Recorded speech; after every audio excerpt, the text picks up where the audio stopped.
휴대폰 없는 시절이 그립다는 말, 여러분도 공감하시나요?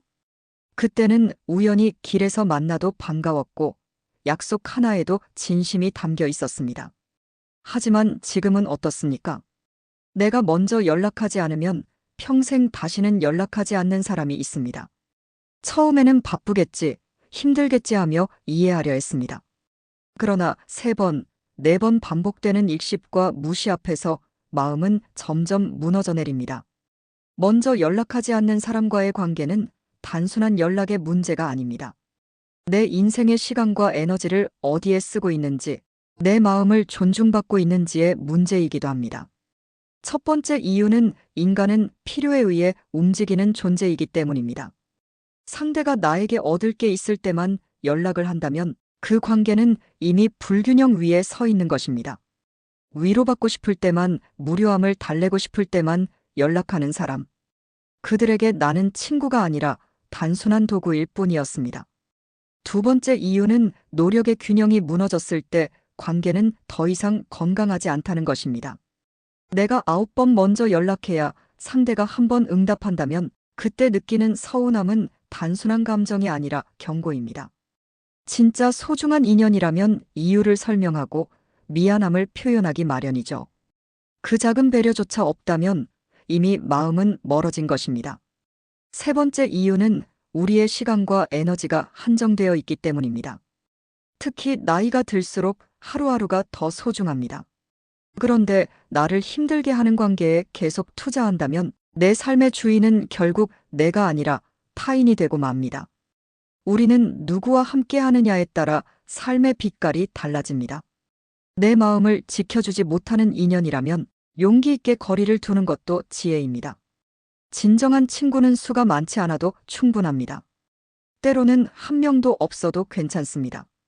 중요한 건 내가 나 자신과 어떤 관계를 맺고 있느냐는 것이니까요. 한 노년의 여성이 있었습니다. 그녀는 평생 절친이라고 믿었던 친구와 수십 년을 함께했습니다. 젊은 시절에는 서로 집안일도 도와주고 자식 뒷바라지도 같이 했습니다. 하지만 세월이 흐르자 관계는 달라졌습니다. 언제부턴가 연락은 항상 자신이 먼저였고 친구는 단 한 번도 먼저 전화하지 않았습니다. 처음에는 별일 아닌 듯 넘어갔습니다. 하지만 몇 달 동안 기다려도 연락이 오지 않자 이제는 일부러 자신을 피하는 게 아닌가 하는 생각이 들었습니다. 한 번은 큰 수술을 받고 병원에 누워 있을 때였습니다. 그 친구에게 연락이 올 거라 기대했지만 위로의 말 한마디조차 없었습니다. 대신 전화를 걸어와서는 자기 얘기만 늘어놓았습니다. 아프다고 말해도 대수롭지 않게 넘기며 결국 자신만 힘들다는 이야기만 이어갔습니다. 그 순간 깨달았습니다. 이 관계는 서로 주고받는 것이 아니라 한쪽만 일방적으로 내어주는 것이었음을 말이죠. 처음에는 동정심으로 또 오래된 정 때문에 들어주었습니다. 하지만 시간이 갈수록 기가 빨리고 자신의 마음이 점점 지쳐가는 것을 느꼈습니다. 어느 날 거울 앞에 선 그녀는 이렇게 중얼거렸습니다. 내가 왜 이토록 힘들어하면서까지 이 관계를 붙잡고 있지? 오랜 세월 함께한 정은 분명 소중했습니다. 그러나 그것이 자신의 건강과 마음을 해치는 굴레가 되어버린다면 과감히 내려놓는 게 맞았습니다. 그녀는 결국 연락을 끊었습니다. 처음에는 공허하고 허전했습니다. 하지만 시간이 지나자 오히려 마음이 편안해졌습니다. 매일같이 하소연을 들어주던 무거운 짐이 사라지자 자신의 하루가 조금씩 가벼워지고 행복해졌습니다. 이 사례는 우리에게 중요한 메시지를 줍니다. 먼저 연락하지 않는 사람만 문제가 되는 것이 아닙니다. 연락을 해도 그 내용이 일방적이고 상대의 마음을 헤아리지 못한다면 그 또한 관계를 끊어야 할 신호입니다. 관계는 함께 웃고 함께 나누며 서로의 삶을 지켜줄 때만 의미가 있습니다. 인간관계에서 가장 힘든 순간은 내가 애쓰는 만큼 상대가 반응하지 않을 때입니다. 한 번은 괜찮습니다. 2번도 이해할 수 있습니다. 하지만 3번, 4번 반복되면 그때부터는 마음이 달라집니다. 내가 이렇게까지 해야 하나? 하는 질문이 고개를 들죠. 연락의 균형은 곧 관계의 균형입니다. 9번 내가 먼저 손을 내밀어야 겨우 한 번 돌아오는 답. 이것은 단순히 서운함의 문제가 아닙니다. 상대가 나를 얼마나 소중히 여기는지 보여주는 지표입니다. 정말 소중한 사람이라면 어떨까요? 연락을 놓쳤더라도 미안함을 표현하고 그 사정을 진심으로 설명합니다. 하지만 무심한 사람은 아무 일도 없다는 듯 넘어갑니다. 그 차이가 바로 관계의 본질을 드러냅니다. 여기서 중요한 것은 신호를 읽는 힘입니다. 연락이 늦어질 수는 있습니다. 그러나 늦은 뒤에도 아무런 사과도 없고 내가 서운해한다는 걸 알면서도 무심하다면 그건 이미 마음이 멀어진 증거입니다. 한 중년 남성은 이런 경험을 했습니다. 사업이 어려워 고통스럽던 시절, 친구에게 전화를 걸었지만 번번이 씹히기 일쑤였습니다. 며칠 뒤 어렵게 통화가 연결되어도 친구는 그의 사정을 묻지 않았습니다. 그 대신 자기 집안 자랑과 사소한 불평만 늘어놓았습니다. 그 순간 그는 뼈저리게 느꼈습니다. 나는 친구의 삶에서 우선순위가 아니구나. 이 자각은 아프지만 동시에 해방이기도 했습니다. 더 이상 헛된 기대를 걸지 않고 자신을 소중히 여기는 사람들과 시간을 쓰기 시작했기 때문입니다. 관계의 균형이 무너졌다는 신호, 그것은 반복되는 무관심 속에서 드러납니다. 이 신호를 외면하면 나만 지쳐갑니다. 하지만 용기 내어 받아들이면 내 삶의 무게는 훨씬 가벼워집니다. 관계에도 유통기한이 있다는 말, 처음 들으면 서운하게 느껴집니다. 평생 함께할 줄 알았던 친구도 해가 바뀌고 세월이 흐르며 달라집니다. 젊을 때는 하루 종일 붙어 있어도 즐겁고 사소한 일에도 웃음이 터졌습니다. 그러나 나이가 들면서 각자의 환경이 바뀌고 생각도 달라지기 마련입니다. 그 차이를 인정하지 못하면 결국 갈등과 서운함으로 번지게 됩니다. 한 남성은 학창시절부터 중마고우였던 친구와 늘 붙어 다녔습니다. 결혼식의 사회도 맡아주었고 자녀의 돌잔치에도 빠짐없이 달려갔습니다.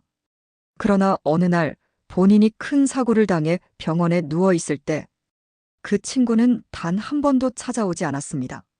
처음엔 바쁘겠지 생각했지만 시간이 지나며 알게 되었습니다. 이제 그 관계의 유통기한이 다했다는 사실을요. 관계가 달라졌음을 인정하는 건 쉽지 않습니다. 우리는 특별하다고 믿었던 세월이 길수록 더 그렇습니다. 하지만 억지로 붙잡는다고 해서 예전으로 돌아가지는 않습니다. 오히려 서로 불편해지고 괜히 상처만 깊어질 뿐입니다. 나무가 건강한 열매를 맺으려면 가지치기가 필요하듯 인생에서도 불필요한 관계를 정리하는 순간이 필요합니다. 가지치기는 아프지만 지나고 나면 새로운 빛이 들어옵니다. 내 마음을 짓누르던 그림자가 사라지고 진짜 소중한 관계만 남게 되죠. 관계의 유통기한은 배신이나 큰 사건 때문만은 아닙니다. 그저 서로의 길이 달라졌기 때문일 때가 많습니다. 그 사실을 받아들이고 담담히 떠나보낼 수 있는 용기. 그것이 우리를 성숙하게 만듭니다. 세월은 모든 것을 바꿉니다. 어릴 적엔 함께 뛰놀던 친구가 세상 무엇보다 소중했습니다. 학교가 끝나면 서로 집으로 가며 숙제를 하고 밤늦도록 장난을 치며 웃음을 나눴습니다. 그때는 마치 영원히 변치 않을 것 같았습니다. 하지만 인생의 무게가 늘어나면서 상황은 달라졌습니다. 한 친구는 사업을 시작했고 다른 친구는 가정을 꾸렸습니다. 삶의 자리가 달라지자 대화의 주제도 달라졌습니다. 예전엔 꿈과 낭만을 이야기했다면 이제는 돈, 자녀 교육, 건강 걱정이 화제의 중심이 되었습니다. 처음엔 그 차이를 억지로 메우려 했습니다. 억지로 웃으며 맞장구를 쳤고 서로의 이야기에 공감하려 애썼습니다. 그러나 시간이 지날수록 마음의 거리는 더 커졌습니다. 같은 자리에 있어도 이미 다른 세상을 살고 있었던 겁니다. 한 여성은 이런 경험을 고백했습니다. 10여 년을 늘 함께 지낸 친구가 있었습니다. 그러나 자신이 남편을 잃고 가장 힘들 때 그 친구는 위로 대신 여행 자랑과 자녀 자랑만 늘어놓았습니다. 그때 깨달았습니다. 아, 우리 사이도 결국 변했구나. 변한 건 친구만이 아니었습니다. 자신 또한 예전의 자신이 아니었습니다. 사람은 성장하고 또 상황에 따라 달라지기 마련입니다. 그렇기에 예전처럼 똑같이 지내길 바라는 건 욕심일지도 모릅니다.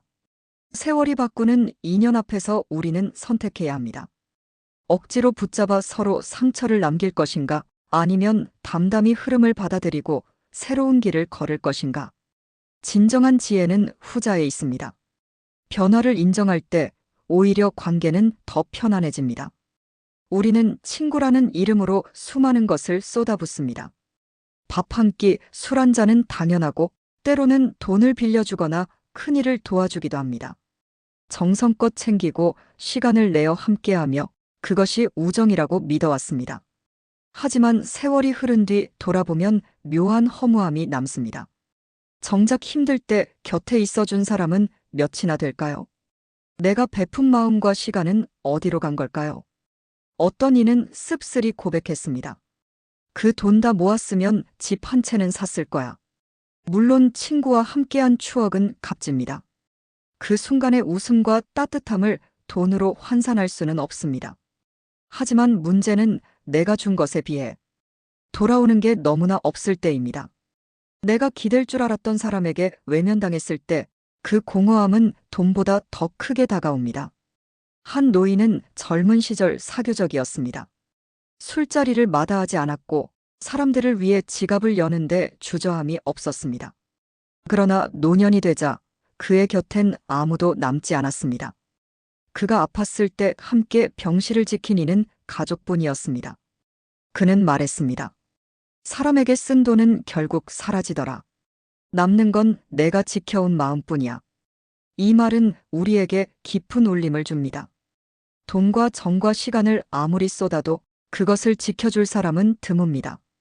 결국 나를 끝까지 지켜주는 건 내 자신과 나를 진심으로 아껴주는 극소수뿐입니다. 그러니 이제는 물어야 합니다. 내가 쓰는 돈, 내어주는 정, 내어주는 시간. 그 대상이 과연 내 삶을 지탱해줄 사람인가? 그렇지 않다면 아까운 자원을 헛되이 쓰지 말아야 합니다. 삶을 살아가다 보면 두 부류의 사람이 있습니다. 내 마음을 지켜주는 사람과 끝내 지치게 만드는 사람입니다.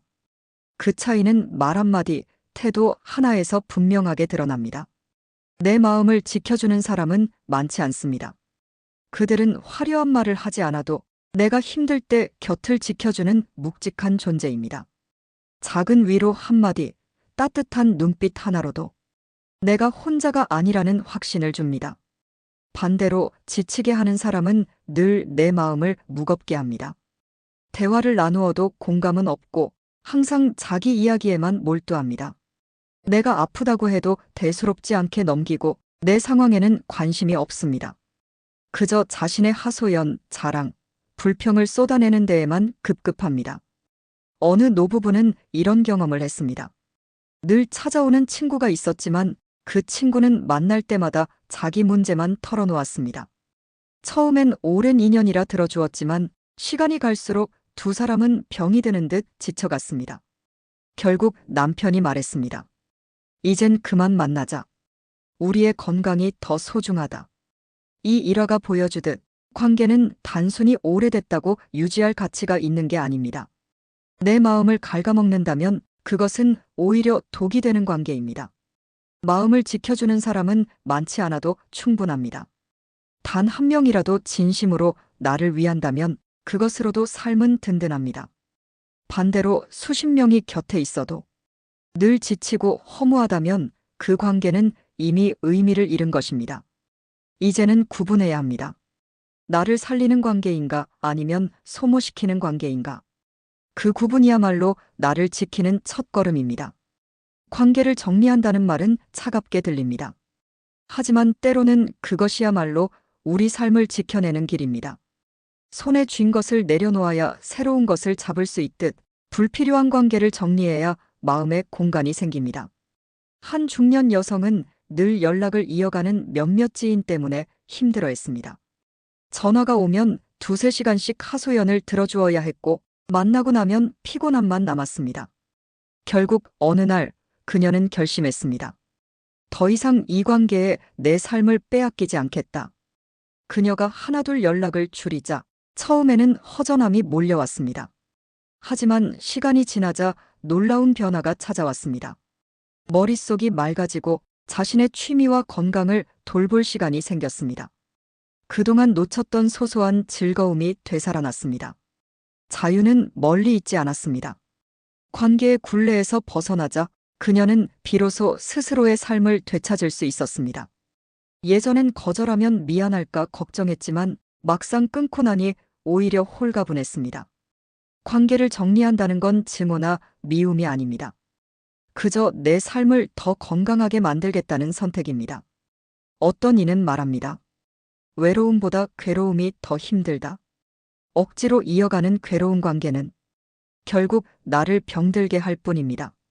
불필요한 관계를 비워낼 때 비로소 소중한 사람과 깊이 이어질 수 있습니다. 마음을 나누고 진심으로 응원하는 사람에게 내 시간과 에너지를 쓰는 것, 그것이 자유로운 삶의 시작입니다. 관계를 끊고 난 뒤 처음 찾아오는 감정은 공허함입니다. 늘 울리던 전화벨이 조용하고 함께하던 만남이 줄어드니 처음에는 쓸쓸함이 크게 다가옵니다. 하지만 그 빈자리를 견디고 나면 뜻밖의 선물이 기다리고 있었습니다. 바로 홀가분함 그리고 행복이었습니다. 한 노인은 젊은 시절 사교적이었습니다. 친구들과 모임을 만들고 항상 모임 비용을 도맡아 냈습니다. 그때는 그것이 의리이자 즐거움이라 믿었습니다. 그러나 나이가 들어 몸이 아프자 그 많던 친구들은 흔적도 없이 사라졌습니다. 처음엔 배신감이 밀려왔지만 시간이 지나며 깨달았습니다. 지금은 오히려 마음이 편하다. 사람이 줄어드니 오히려 시간이 늘었습니다. 책을 읽고 운동을 하며 그동안 미뤄둔 취미를 즐길 수 있었습니다. 억지로 맞춰주던 모임이 사라지자 하루하루가 한결 가벼워졌습니다. 홀가분함은 단순한 고요가 아니었습니다. 남에게 휘둘리지 않고 스스로 선택하는 삶의 시작이었습니다. 더 이상 불필요한 감정 소모를 하지 않으니 몸도 마음도 건강해졌습니다. 사람은 누구나 외로움을 두려워합니다. 하지만 홀가분함 속에서 만나는 고요는 외로움과는 전혀 다른 감정이었습니다. 그 속에서 그는 진짜 행복을 느꼈습니다. 다른 이의 시선에 갇히지 않고 자신이 원하는 대로 살아가는 자유. 그것이야말로 관계를 비워낸 뒤 얻는 가장 큰 선물이었습니다. 많은 사람들이 두려워하는 것이 있습니다. 바로 혼자 남는 것, 관계에서 벗어나는 것입니다. 사람은 본능적으로 무리에 속하고 싶어 합니다. 그래서 억지로라도 관계를 이어가며 외로움을 피하려 했습니다. 그러나 시간이 흐를수록 깨닫게 됩니다. 외로움보다 더 힘든 것은 괴로움이라는 사실을. 나를 무시하거나 이용하는 관계, 일방적으로 지치게 하는 인연을 끊지 못하면 그 고통은 끝없이 이어집니다. 차라리 혼자 있는 편이 100번은 더 마음이 편합니다. 한 여성은 이런 경험을 했습니다. 남편을 잃고 가장 힘든 시기, 주변 친구들은 곁에 없었습니다. 오히려 만나면 자신의 자랑과 불평만 늘어놓았습니다. 처음엔 눈물이 났지만 결국 연락을 끊고 홀로 시간을 보내기로 했습니다. 처음엔 낯설고 고요가 무겁게 다가왔지만 곧 깨달았습니다. 혼자여도 괜찮구나. 그녀는 스스로의 일상을 다시 꾸리기 시작했습니다. 아침 햇살을 받으며 산책하고 좋아하던 책을 읽고 취미로 그림을 그리며 하루를 채웠습니다. 외로움은 점점 줄어들고 대신 삶의 만족감이 커졌습니다. 혼자라는 건 부족함이 아니었습니다. 오히려 내 삶을 지키고 풍요롭게 만드는 힘이었습니다. 진정한 행복은 수많은 관계가 아니라 나 스스로를 지킬 줄 아는 데서 시작됩니다. 혼자여도 괜찮다는 깨달음, 그것이야말로 인생 후반기에 꼭 필요한 지혜입니다. 연락하지 않는 사람, 모두 같은 이유일까요? 사실은 그렇지 않습니다. 크게 보면 두 가지 유형으로 나눌 수 있습니다. 연락을 잘하지 않는 성향의 사람, 그리고 정말 싫어서 거리를 두는 사람입니다. 한 남성은 대학 시절 절친을 떠올렸습니다. 졸업 후 각자 바빠지면서 연락이 끊겼지만 어쩌다 한 번 만나면 어제 본 것처럼 반가웠습니다. 그 친구는 평소 연락을 즐기지 않았을 뿐 마음은 여전히 따뜻했습니다. 이런 경우는 단순히 성향의 문제입니다. 반대로 어떤 인연은 달랐습니다. 언제나 하소연과 요구만 늘어놓던 친구, 정작 내가 아플 때는 외면하던 친구. 그런 사람은 시간이 갈수록 멀어졌고 연락을 피하는 태도로 분명히 드러났습니다. 이것은 성향이 아니라 거부였습니다. 이처럼 먼저 연락하지 않는 이유는 다를 수 있습니다. 그 차이를 구분하지 못하면 괜히 오해하거나 반대로 상처만 깊어집니다. 그래서 우리는 반드시 신호를 읽어야 합니다. 다음 이야기에선 연락을 잘하지 않는 성향형 사람을 한 사례로 살펴보겠습니다. 한 중년 남성은 오래된 고향 친구를 두고 있었습니다. 서로 자주 연락하는 사이는 아니었지만 몇 달 만에 연락이 닿아 만나면 마치 어제 본 것처럼 웃음이 터졌습니다. 그 친구는 평소 연락을 즐기지 않았습니다. 문자에도 답이 늦고 전화를 먼저 거는 일도 드물었습니다. 하지만 막상 얼굴을 마주하면 진심 어린 대화와 따뜻한 마음이 오갔습니다. 처음엔 서운하기도 했습니다. 왜 나한테는 연락을 안 하지? 하지만 시간이 지날수록 알게 되었습니다. 그 친구는 애초에 연락 자체를 귀찮아하는 성향이었습니다. 나를 싫어해서가 아니라 누구에게든 먼저 연락하지 않는 사람이었던 겁니다. 그는 이렇게 말하곤 했습니다. 난 연락이 없어도 괜찮아. 한 번 만나면 그걸로 충분하지 않니? 처음엔 이해하기 어려웠지만 곧 그것도 하나의 방식임을 깨달았습니다. 이 사례는 중요한 교훈을 줍니다. 먼저 연락이 없다고 해서 무조건 관계가 끝난 건 아니라는 사실입니다. 성향의 차이일 뿐 마음은 여전히 이어져 있을 수 있습니다. 이럴 때 억지로 닥달하면 오히려 멀어집니다. 연락 좀 자주 하라며 강요하면 그는 부담을 느끼고 한 발 물러서게 됩니다. 그러니 성향형 관계에서는 적당한 거리를 인정하는 것이 필요합니다. 연락은 뜸해도 만나면 반가운 사람, 그런 인연도 분명히 소중합니다. 중요한 건 횟수가 아니라 진심이기 때문입니다. 한 여성은 30년 지기 친구를 두고 있었습니다. 언제나 붙어 다니며 서로의 인생을 나눈다고 믿었습니다. 하지만 세월이 흐르자 그 관계는 조금씩 무너졌습니다. 친구는 만날 때마다 자신의 이야기만 늘어놓았습니다. 자식 자랑, 남편 불평, 몸이 아프다는 하소연.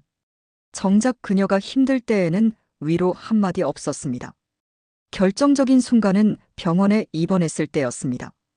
그녀는 큰 수술을 앞두고 두려움에 떨었습니다. 혹시나 친구가 찾아와 줄까 기대했지만 그날도 친구는 전화로 자기 얘기만 쏟아냈습니다. 나도 힘들어 죽겠다는 말만 반복하며 상대의 아픔에는 관심조차 없었습니다. 그녀는 그때 뼈저리게 느꼈습니다. 이건 단순히 연락을 잘 안 하는 성향이 아니었다는 걸요. 마음이 이미 멀어졌고 관심조차 없는 사람이 되어 있었던 것입니다. 거부형 관계는 이렇게 드러납니다. 상대는 내 사정을 들으려 하지 않고 내가 연락하지 않으면 아예 끊어져 버립니다. 억지로 이어가도 남는 건 서운함과 상처뿐입니다. 처음엔 추억이 아쉬워 쉽게 손절하지 못했습니다. 하지만 계속 이어가면 자신의 삶이 더 피폐해진다는 걸 알게 되었습니다. 결국 그녀는 결단을 내렸습니다. 이제 그만. 더는 내 마음을 갉아먹게 두지 않겠다. 관계는 억지로 유지하는 게 아닙니다. 정말 싫어서 연락을 끊는 사람이라면 그건 이미 끝난 인연입니다. 붙잡으려 애쓰기보다 차라리 놓아주는 것이 나를 지키는 길임을 기억해야 합니다. 관계가 성향형인지 아니면 거부형인지 어떻게 구분할 수 있을까요? 애매한 순간이 많지만 분명한 신호가 있습니다. 그 신호를 읽어내면 헛된 기대를 줄이고 마음을 더 빨리 지킬 수 있습니다. 첫 번째는 3회 규칙입니다. 한 여성은 친구에게 3번 연속 연락을 했습니다. 처음엔 바쁘다며 답이 없었고 두 번째는 읽고도 반응이 없었습니다. 세 번째까지 무시당하자 그녀는 깨달았습니다. 아, 이건 일부러 피하는 거구나. 연속으로 3번 같은 패턴이 반복된다면 그건 단순한 우연이 아닙니다. 관계의 균형이 이미 무너졌다는 경고입니다. 두 번째는 7일룰입니다. 한 남성은 친구에게 연락을 남겼지만 일주일이 지나도록 아무 응답이 없었습니다. 그러다 우연히 다시 만나게 되었는데 친구는 미안함조차 표현하지 않았습니다. 그때 그는 알았습니다. 이 사람은 나를 소중히 여기지 않는구나. 정말 아끼는 사람이라면 연락을 놓쳤을 때 반드시 이유를 설명합니다. 하지만 미안함조차 없는 태도는 그 마음이 이미 떠났다는 뜻입니다. 이 두 가지 규칙은 단순해 보이지만 관계의 진실을 드러내는 강력한 잣대입니다. 3번 연속 무시, 일주일의 침묵 속 무심함. 이 신호를 읽을 수 있다면 더 이상 상처받지 않고 스스로 거리를 둘 수 있습니다. 관계는 노력의 균형이 맞아야 합니다. 그 균형이 깨졌음을 알려주는 신호를 눈치채고 받아들이는 것, 그것이 나를 지키는 지혜입니다. 끝없는 하소연을 들어주다 보면 어느 순간 기가 다 빨린 듯 지쳐버립니다. 상대는 후련해질지 몰라도 나는 허무함과 피로만 남습니다. 이럴 때 필요한 것이 바로 15분 캡입니다. 통화를 하더라도 15분을 넘기지 않고 적당한 선에서 마무리하는 작은 경계선입니다. 한 중년 남성은 이런 경험을 했습니다. 오래된 친구에게 전화가 오면 최소 1시간 이상은 붙들려야 했습니다. 대부분은 자식 이야기, 사업 불평, 몸 아픈 얘기였습니다. 처음엔 친구의 고충이라 여기며 들어주었지만 점점 그는 우울해지고 지쳐갔습니다. 하루가 무너지고 자신의 일조차 손에 잡히지 않았습니다. 결국 그는 결심했습니다. 이제부터는 통화 시간을 정하자. 전화가 오면 친절히 받아주되 15분이 지나면 자연스럽게 마무리했습니다. 미안한데 이제 그만 끊어야겠다. 짧고 단호하게 말하며 경계를 세웠습니다. 놀랍게도 효과는 즉시 나타났습니다. 끝없는 하소연이 줄어들었고 대화는 오히려 더 간결해졌습니다. 무엇보다 그 자신이 지치지 않았습니다. 남은 시간은 독서와 산책에 쓰며 삶의 균형을 되찾을 수 있었습니다. 15분 캡은 사소해 보이지만 내 마음을 지켜주는 강력한 도구입니다. 상대를 무조건 차단하는 것도 아니고 내가 완전히 희생하지도 않는 방법이죠. 작은 경계 하나가 삶 전체를 바꿀 수 있습니다. 관계 속에서 나를 지키고 싶다면 15분 캡을 기억하세요. 지친 하루를 막아주고 내 삶의 주인으로 살아가게 해주는 작지만 확실한 지혜입니다. 사람들은 종종 말합니다. 혼자 남는 게 제일 두렵다. 그래서 억지로라도 관계를 이어가고 서로에게 지쳐가면서도 끊지 못하는 경우가 많습니다. 그러나 삶을 오래 살아본 이들은 말합니다. 혼자여도 괜찮다고, 오히려 그게 더 편안하다고 말이죠. 한 노부부의 이야기가 있습니다. 남편이 세상을 떠난 뒤 아내는 홀로 남았습니다. 처음에는 외로움이 너무 크게 다가와 지인들에게 전화를 걸고 모임을 찾아다녔습니다. 하지만 그 만남에서 돌아올 때마다 마음은 더 공허했습니다. 남들은 웃고 떠들었지만 그 속에서 그녀는 늘 소외감을 느꼈습니다. 그제야 깨달았습니다. 진정한 위로는 시끌벅적한 자리에서 오는 것이 아니라 자신을 스스로 다독이는 데서 온다는 사실을요. 혼자서도 괜찮은 이유는 분명합니다. 첫째, 내 마음의 평화를 지킬 수 있습니다. 불필요한 하소연이나 억지 대화에 끌려가지 않으니 감정이 소모되지 않습니다. 둘째, 시간을 온전히 나에게 쓸 수 있습니다. 책을 읽고 운동을 하고 취미를 즐기며 내 삶을 풍요롭게 채울 수 있습니다. 셋째, 진짜 인연을 만날 준비가 됩니다. 비워낸 자리에야 새로운 사람이 들어올 수 있으니까요. 한 노인은 이렇게 고백했습니다. 처음엔 혼자가 무서웠어. 하지만 막상 홀로 시간을 보내다 보니 내가 무엇을 좋아하는지 다시 알게 됐지. 이젠 친구가 없어도 괜찮아. 나는 나와 함께 살아가는 사람이니까. 이 말은 우리에게 중요한 메시지를 줍니다. 결국 인생의 마지막 순간까지 함께할 수 있는 사람은 나 자신뿐이라는 사실입니다. 외롭다는 이유로 괴로운 관계를 붙잡느니 차라리 혼자서 나와 대화하며 평화롭게 살아가는 것이 훨씬 낫습니다. 혼자여도 괜찮습니다. 아니, 혼자여야 더 자유롭습니다. 내 마음을 지키고 내 삶을 사랑하며 온전히 나의 하루를 살아가는 것. 그것이 인생 후반기에 누릴 수 있는 가장 값진 행복입니다. 사람들은 흔히 외로움을 가장 두려워합니다. 그래서 혼자 있는 시간을 피하려고 굳이 마음이 맞지 않는 사람들과 어울리기도 합니다. 하지만 시간이 지나면 깨닫게 됩니다. 외로움은 견딜 수 있지만 괴로움은 오래 버틸 수 없다는 사실을요. 한 여성은 이런 경험을 했습니다. 친구 모임에 나가면 웃고 떠들지만 집에 돌아오면 마음이 더 공허했습니다.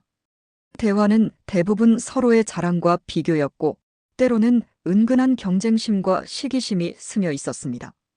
처음엔 그래도 사람은 만나야지라며 억지로 참석했지만 돌아오는 길마다 가슴이 무거웠습니다. 그녀는 결국 결심했습니다. 차라리 외롭더라도 혼자가 낫다. 괴로운 관계는 사람을 병들게 합니다. 상대가 무심하거나 나를 무시한다는 느낌, 늘 하소연만 듣다가 지쳐버리는 순간 내 마음은 조금씩 말라갑니다. 이 괴로움은 단순히 감정의 문제가 아닙니다.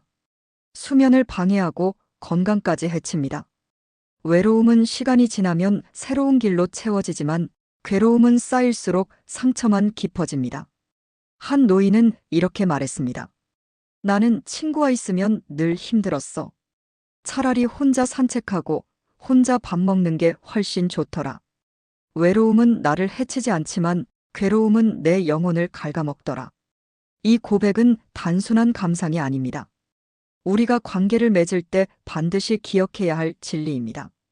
외로움을 피하려다 괴로운 관계에 매달린다면 결국 더 큰 고통을 떠안게 됩니다.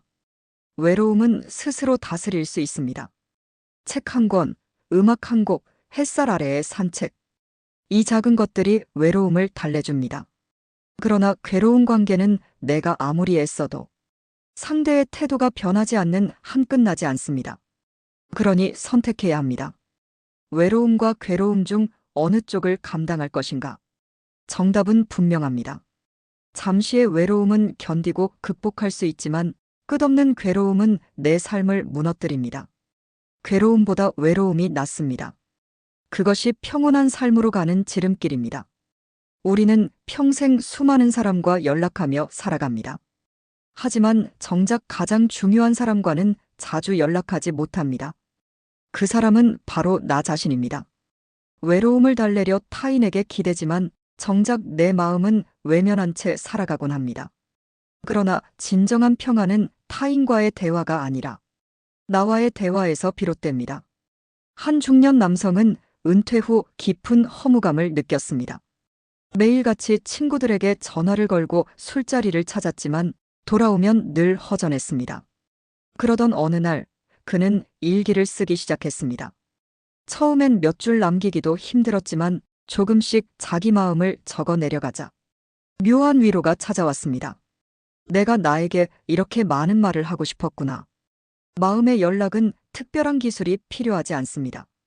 산책을 하며 스스로에게 묻는 겁니다. 오늘 하루 나는 무엇을 느꼈지? 무엇이 즐거웠고 무엇이 힘들었나? 대답이 명확하지 않아도 괜찮습니다. 중요한 건 내 마음에 귀 기울이는 태도입니다. 한 여성은 혼자가 된 뒤 매일 차 한 잔을 마시며 스스로에게 말을 걸었습니다. 오늘 수고 많았어. 그래도 잘 버텼지? 이 짧은 대화가 삶을 지탱해 주었습니다. 누군가에게 위로를 구하지 않아도 자신이 자신을 다독일 수 있다는 사실을 알게 된 것입니다. 타인의 연락은 끊어질 수 있습니다. 하지만 나와의 연락은 평생 이어집니다. 외부의 인정이나 관심이 줄어들어도 내가 나를 인정하고 위로하면 삶은 더 단단해집니다. 마음의 연락을 잊지 마세요. 그것은 언제든 시작할 수 있고 비용도 필요 없으며 무엇보다 가장 확실한 위로입니다. 나와 친해질수록 외로움은 줄어들고 삶은 점점 더 단단해집니다. 우리는 종종 타인의 눈치를 보며 살아갑니다. 누가 연락을 끊었는지, 내가 무시당한 것은 아닌지 사소한 일에도 마음이 흔들리곤 합니다. 그러나 시선을 바꾸어 내 삶에 집중하면 놀라운 평안이 찾아옵니다. 한 여성은 늘 친구들의 평가에 민감했습니다. 모임에서 무심한 말을 들으면 밤새 잠을 이루지 못했고 카톡 답장이 늦으면 혼자 상처를 받았습니다. 그러다 어느 날 큰 병을 겪으며 깨달았습니다. 남의 눈치 보느라 내 삶을 잃고 있었구나. 그녀는 그때부터 다른 이들의 연락보다 자신의 하루에 집중하기 시작했습니다. 산책을 하고 글을 쓰고 작은 가게에서 봉사를 하며 자신이 의미 있다고 느끼는 일에 몰두했습니다. 이후 놀라운 변화가 일어났습니다. 더 이상 타인의 말에 크게 흔들리지 않았고 마음이 단단해졌습니다. 내 삶에 집중한다는 건 이기적으로 산다는 뜻이 아닙니다. 오히려 나를 지키는 건강한 태도입니다. 내가 무너지면 주변도 무너집니다. 나를 돌보아야 누군가를 진심으로 도울 수도 있습니다. 한 노인은 이렇게 말했습니다. 젊을 때는 사람 붙잡느라 애썼지만 이젠 내 하루를 지키는 게 더 소중해. 그의 말처럼 삶의 후반부는 관계의 숫자가 아니라 내가 어떻게 살아가느냐가 중요합니다. 연락에 휘둘리던 시간을 내 삶에 쓰면 비로소 평안이 찾아옵니다. 그 평안은 남이 주는 것이 아닙니다. 내가 나에게 주는 선물입니다. 그리고 그 선물은 어떤 관계보다 오래 남아 나를 지탱합니다. 인생의 마지막에 남는 것은 무엇일까요? 수많은 연락, 수많은 만남, 그중 진짜 남는 것은 극히 일부에 불과합니다.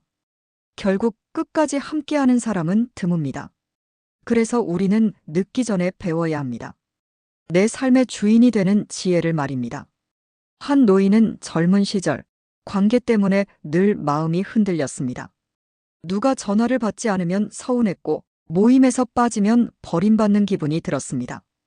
그러나 세월이 흘러 많은 이들과 자연스럽게 멀어지면서 그는 깨달았습니다. 내가 나를 붙잡지 않으면 아무도 붙잡아주지 않는다. 자기 삶의 주인이 된다는 건 관계를 모두 끊고 혼자가 되라는 뜻이 아닙니다. 다만 내가 선택하지 않은 인연에 끌려다니지 않는 것, 내가 원하지 않는 말과 행동에 내 시간을 빼앗기지 않는 것을 의미합니다. 한 여성은 이렇게 말했습니다. 예전엔 늘 남에게 맞추며 살았어. 그런데 이제는 나 스스로에게 묻고 결정해. 하고 싶은 일, 만나고 싶은 사람, 그 기준은 결국 나 자신이더라. 그녀의 말은 단순하지만 자기 삶의 주인이 된 사람만이 할 수 있는 고백입니다. 남이 먼저 연락하지 않는다고 불안해하지 마세요. 나를 소중히 여기는 사람이라면 언젠가 어떤 방식으로든 다시 다가옵니다. 그렇지 않은 사람이라면 내 인생에서 인연이 다한 것입니다. 억지로 붙잡을 필요가 없습니다. 삶은 유한하고 시간은 짧습니다. 이 귀한 자원을 누구에게 쓸 것인가는 오롯이 나의 선택입니다. 그 선택을 남에게 맡기지 마세요. 이제는 나 자신에게 먼저 연락하세요. 오늘도 수고했어. 괜찮아, 잘하고 있어. 그 말 한마디가 세상 어떤 위로보다 큰 힘이 됩니다. 그리고 그 순간 우리는 비로소 자기 삶의 주인이 되는 지혜를 배우게 됩니다.